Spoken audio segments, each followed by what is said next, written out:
Hola, ¿qué tal? Sean bienvenidos a un nuevo programa de Reseña Butaca. En esta ocasión vamos a hablar de esta película de Irishman o El Irlandés de Martin Scorsese. Esta película que sin duda alguna ha dado mucho que hablar en los últimos días, y no solamente por la película en sí, por la trama como tal, sino también por el nuevo método, digamos así, o la nueva forma de llevar a la pantalla, o bueno, más bien a una nueva pantalla, en este caso en los servicios de streaming, en especial Netflix, y también por los comentarios que últimamente el director Martin Scorsese ha hecho sobre diversos temas, en especial por el cine de superhéroes. Esta película, sin duda alguna, no nos deja, digamos, algún atisbo o alguna duda de la gran genialidad y del gran quehacer cinematográfico que tiene Martin Scorsese. Sin duda alguna es una joya de película que la podemos disfrutar de diferentes aristas y podemos ir viendo, o más bien necesitamos verla varias veces de diferentes puntos de vista para poderla apreciar en su totalidad. Esta película, en cuanto a su producción, es algo bien interesante y creo que podemos verla o podemos ir analizando desde este momento eso. Tiene algunos puntos de vista bien importantes. Por ejemplo, es una película concebida para una plataforma de streaming que, si bien creo que este tipo de directores no es su prioridad sacarlas en este formato de televisión, o en todo caso, en el mejor de los casos, de teléfonos, tabletas o algún dispositivo móvil. Si bien no es el caso, si bien no es el deseo, es la oportunidad que han tenido, o la nueva oportunidad que tienen estos directores de poder sacar su material a la luz. Muchas productoras cinematográficas dan preferencia al cine de superhéroes, al cine de aventuras, en otras historias que ya son preconcebidas, ya son como más,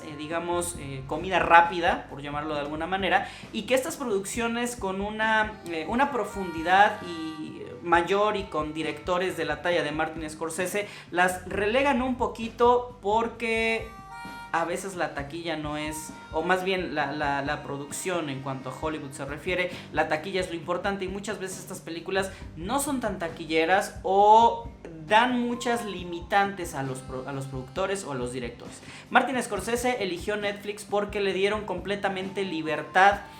para poder realizar su película. Obviamente tenía que ceder esta parte de que su película solo sería vista en algunos cines muy especializados, en algunos cines muy contaditos y en un tiempo muy determinado previo al estreno en Netflix, pero le dio también algunas ventajas, en este caso, como poder, como ya había dicho, realizar de la manera que él quería, sin las limitantes que muchas veces las grandes productoras cinematográficas tienen a la hora de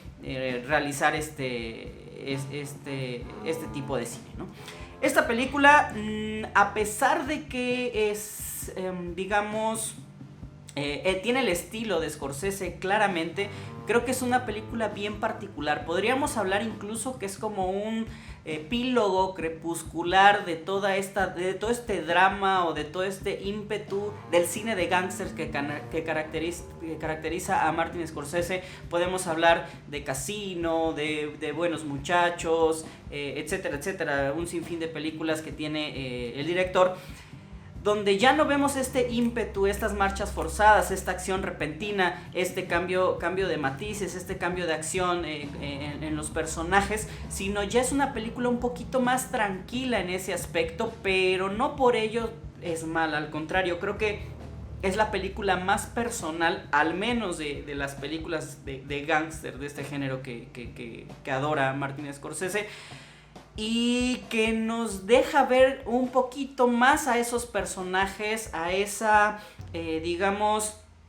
manera de ser de ellos, y que nos aleja nada más de la acción, donde personajes van, personajes se disparan, personajes mueren, y no hay ninguna consecuencia ni buena, no hay una consecuencia mala, o frutos de toda esta revolución gangsteriana, por así decirlo, donde vemos el actuar, o vemos las entrañas, digamos, de esta mafia italoamericana principalmente, sino que ahora vamos a hacer una radiografía y vemos a los personajes no solamente en este ámbito de la mafia, sino como personas y todo lo que están viviendo durante este periodo como de 30 años, donde vamos a ver la historia estadounidense de diferentes aspectos. Vemos la muerte de Kennedy, vemos personajes como por ejemplo Jimmy Hoffa, que era un líder sindical de los transportistas, que está interpretado magistralmente por Al Pacino. Algo que a mí me llama mucho la atención, que aunque Al Pacino nunca había estado con Martin Scorsese en alguna película, se ve esta actuación de manera supernatural y entra a la digamos a la par de Robert De Niro, que sí había estado, Joe Pesci, que también había estado con Martin Scorsese y en este cine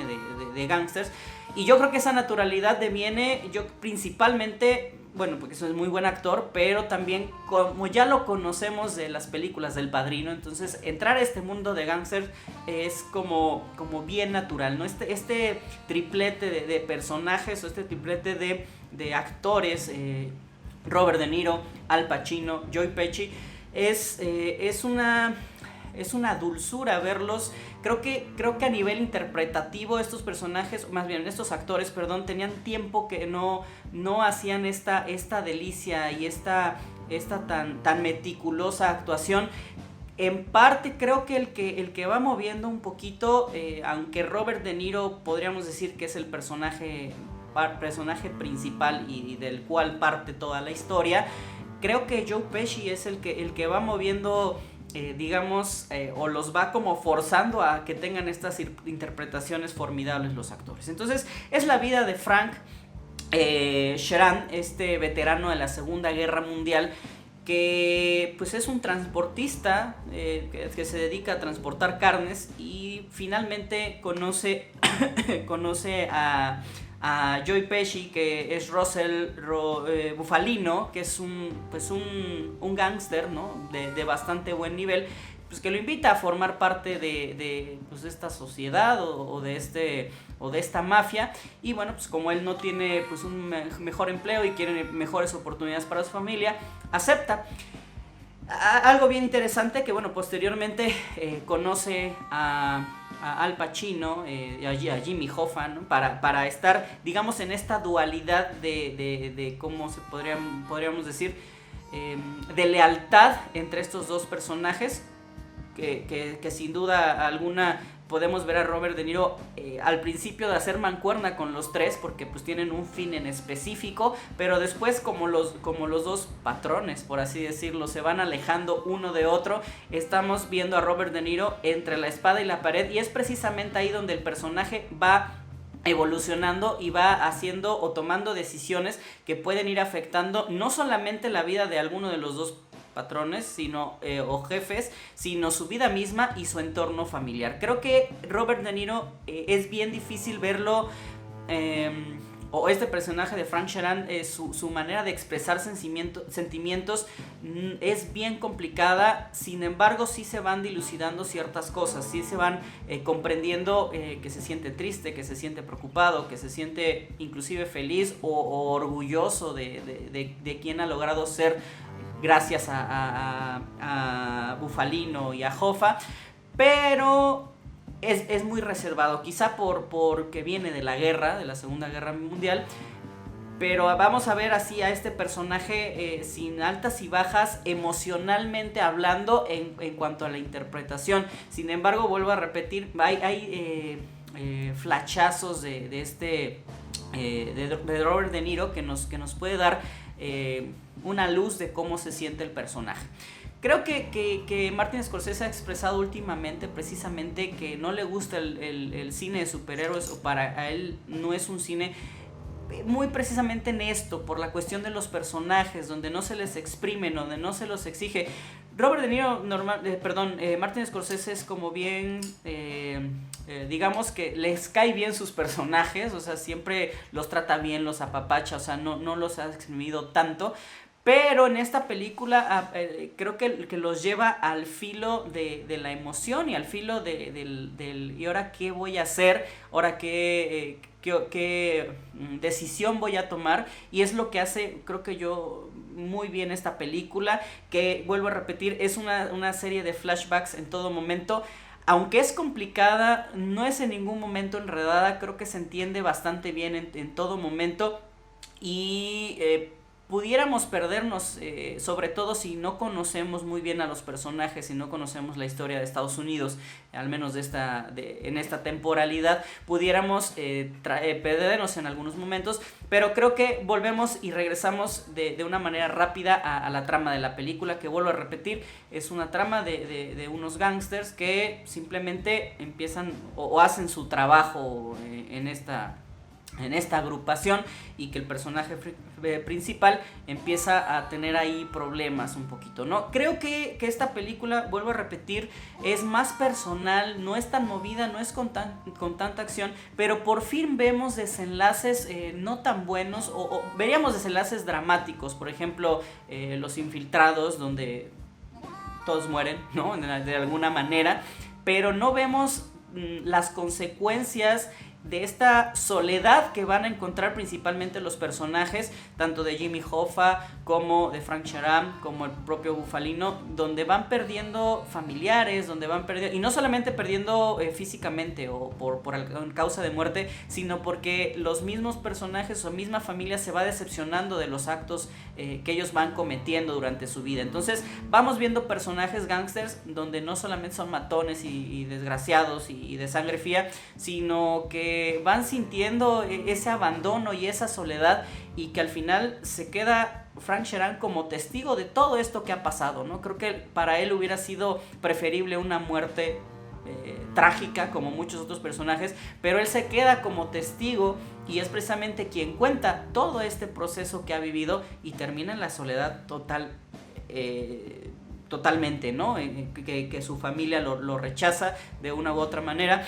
y que estas son las consecuencias de llevar esta vida, pues que al final de cuentas eligió o lo eligieron a fuerza, por así decirlo, ¿no? Una fotografía creo que bien meticulosa, sin ser extraordinaria, de Rodrigo Prieto, y digo, no es que sea extraordinaria porque sea mala, o más bien porque no sea tan buena, sino porque es muy meticulosa, pensado cuadro por cuadro. Empezamos con algunos momentos muy...